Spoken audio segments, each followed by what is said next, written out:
Perkenalkan, nama saya Handa. Di sini saya akan menjawab soal UTS dari mata kuliah Pengembangan Sistem Informasi, dosen penguji Dr. Agung Triawi Ayudi, Eskom, Mkom. Yang pertama, jelaskan perbedaan karakteristik sistem informasi dan klasifikasi sistem informasi. Karakteristik yang pertama itu terdapat memiliki elemen, lalu batas sistem atau disebut dengan boundary. Yang ketiga ada lingkungan luar sistem atau bisa disebut environment. Yang keempat ada penghubung sistem yang bisa disebut dengan interface. Lalu ada masukan sistem yaitu disebut input, keluaran sistem yaitu disebut dengan output, lalu pengolah sistem yang disebut proses, lalu yang terakhir sasaran sistem. Sedangkan untuk klasifikasi sistem terdapat ada yang pertama sistem abstrak, yang kedua ada sistem fisik, yang ketiga ada sistem alamiah, yang keempat ada sistem buatan manusia, yang kelima ada sistem tertentu, yang keenam ada sistem tak tertentu, lalu ada sistem sederhana dan sistem kompleks, lalu ada sistem tertutup, dan yang terakhir ada sistem terbuka.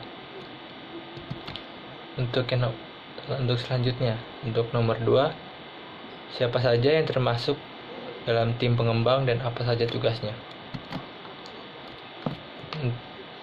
Yang pertama, dalam tim pengembang terdapat ada manajer analisis sistem, disebut juga sebagai koordinator proyek, yang mempunyai tugas dan tanggung jawab sebagai berikut.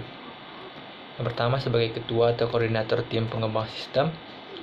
Lalu ada mengarahkan, mengontrol, dan mengatur anggota tim pengembang sistem yang lainnya. Ketiga, membuat jadwal pelaksanaan proyek pengembangan sistem yang akan dilakukan.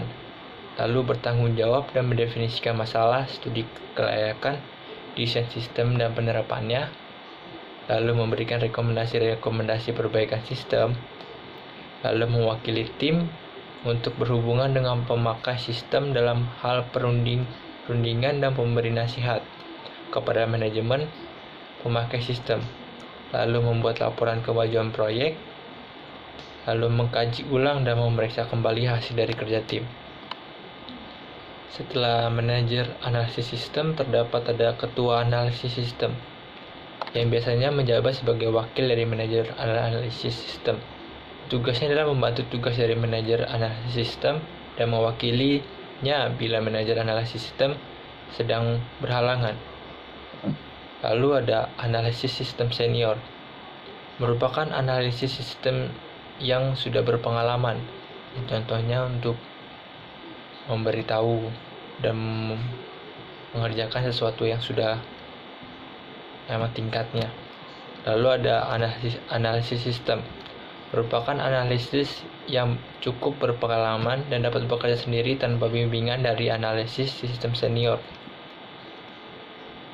Lalu ada analisis sistem junior, merupakan analisis sistem yang belum berpengalaman dan masih membutuhkan bimbingan dari analisis sistem yang lebih senior.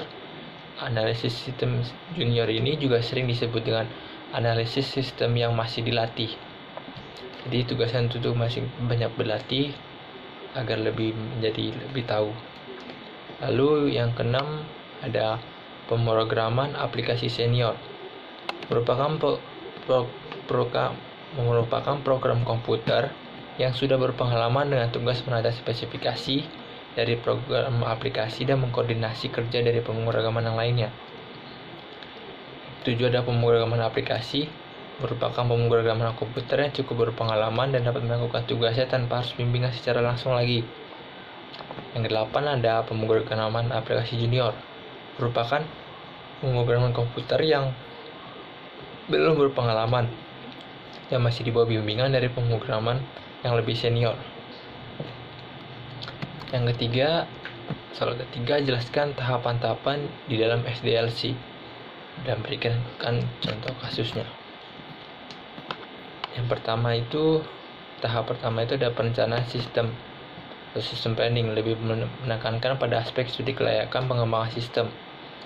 Aktivitas yang ada itu meliputi pembentukan dan konsolidasi tim pengembang, mendefinisikan tujuan dan ruang lingkup yang pengembang, lalu mengidentifikasi apakah masalah yang ada bisa diselesaikan melalui sistem pengembang, lalu menentukan dan evaluasi strategi yang digunakan dalam pengembangan sistem, lalu penentuan prioritas teknologi dan pemilihan aplikasi.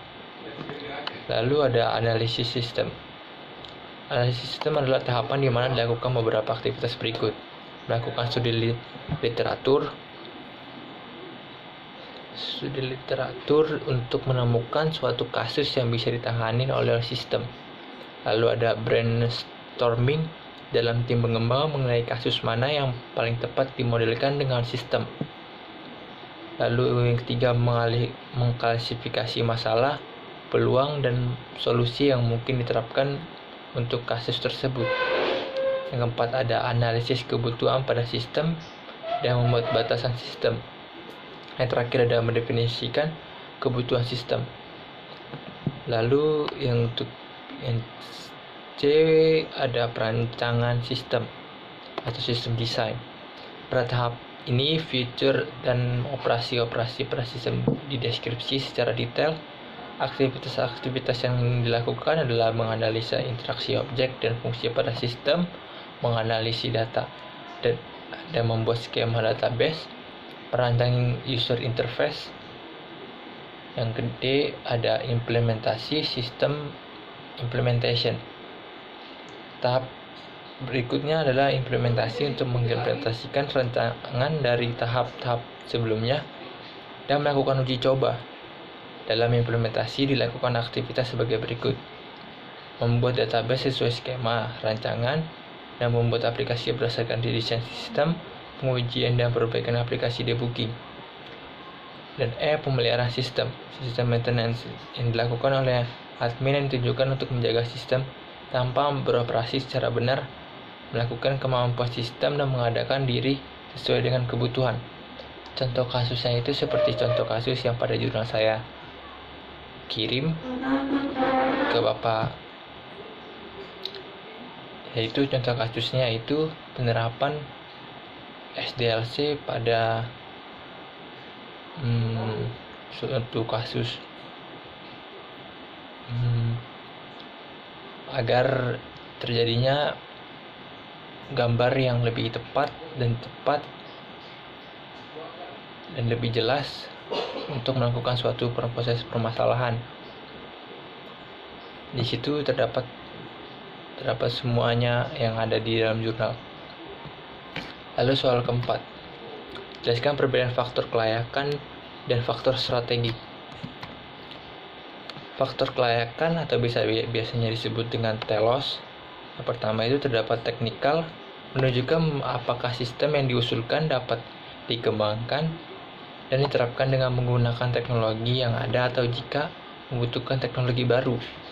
Yang kedua ada ekonomik, menunjukkan apakah dana yang memadai tersedia untuk mendukung biaya dari sistem yang diusulkan.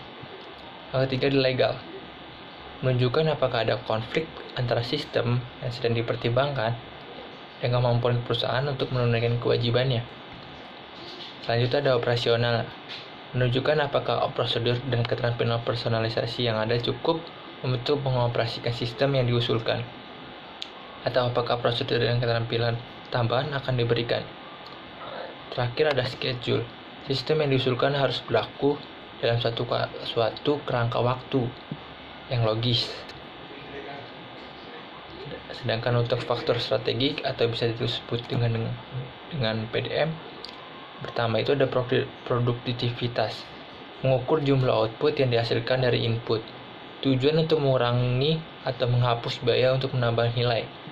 Diukur dengan rasio, misalnya total biaya tenaga kerja mingguan dibandingkan dengan jumlah unit yang dihasilkan selama seminggu, atau jumlah bahan mentah yang masuk selama seminggu dibandingkan dengan jumlah barang jadi yang dihasilkan selama seminggu.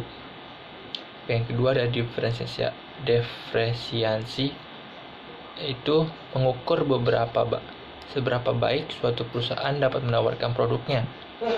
atau pelayanan yang secara nyata tidak serupa dengan sejenis dan sifat dari produk dan pelayanan para pesaingnya. Dicapai melalui peningkatan kualitas, keanekaragaman, penanganan khusus, pelayanan cepat, biaya rendah, dan sebagainya. Yang terakhir ada manajemen. Menunjukkan beberapa sistem informasi, menyediakan informasi untuk membantu para manajer dalam perencanaan, pengendalian, dan pengambilan keputusan. Yang terakhir kita ada soal jelaskan tahapan analisis sistem.